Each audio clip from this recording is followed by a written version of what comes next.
Who cares about quality and authenticity when fluff is what everybody wants? In an era in which a real estate baron cum reality TV host known for outrageous comments and an absolute absence of scruples is elected the president of the most powerful country in the world and allowed to treat nations across the globe as a doormat, what is the incentive for people to put a premium on quality and authenticity? The advent of the internet age, which was supposed to usher in an age of egalitarianism where everybody was supposed to get a fair chance at achieving success backed only by talent and hard work, has actually enabled mediocrity, nepotism, fakery, and plain nonsense to thrive at the cost of what is right, fair, true, and genuine. A monstrosity called the algorithm has ensured that venal and corrupt individuals and greedy and rapacious organizations are able to direct people to serve their vested interests without the latter even realizing it. People no longer care to read or engage in deep conversations with anyone. Social media has had a decided role in uneducating people. Nobody cares to read a well-written newspaper editorial anymore. In fact, newspapers are closing down right, left, and center.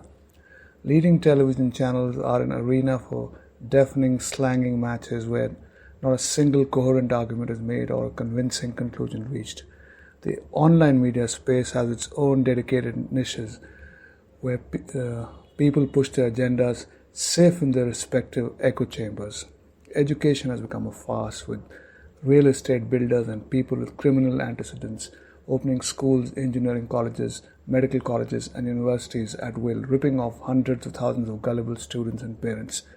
The entrance tests to the educational institutions of repute are often compromised on account of repeated incidents of test paper leaks. Mountains and forests are merely destroyed in the name of development, never mind the poisoned rivers and air that are left in their wake. Tyrannical world leaders wage economic and real war to wreck a well-established and perfectly functioning world order, replacing it with global anarchy that could lead to economic collapse and anarchy in nations across the global south. Where have the statesmen and stateswomen of the world gone? Why are we allowing morons, goons, and uncouth leaders to assume the mantle of leadership when many of them really need psychiatric care? Of course, everybody talks like they crave authenticity. There is all this talk about following a passion and living mindfully. People are asked to share the stories of failure, hardship, and redemption. But scratch the surface and it is all fluff. People are pretentious and deceitful and not who they show themselves to be. Who would have thought that Bill Cosby, the avuncular comedian everybody doted on, would be such a monster? People like Bill Clinton and Prince Andrew, as well as many worthies mentioned Epstein files holding positions of immense authority, have been shown to have feet of clay. Whom can people look up to for inspiration anymore?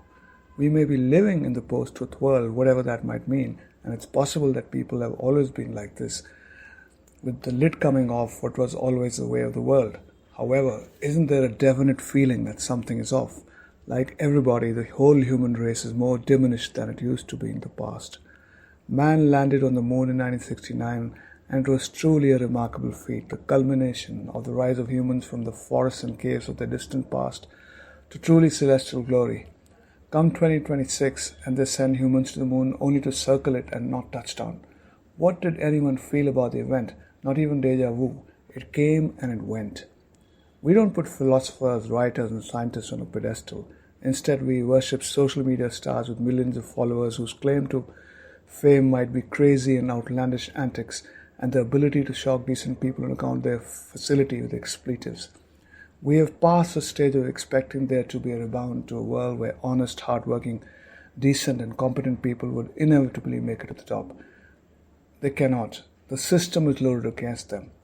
We have reached critical mass in terms of irretrievably being drawn into a morass of mediocrity, dishonesty, gaslighting, conspicuous consumption, and a false sense of entitlement.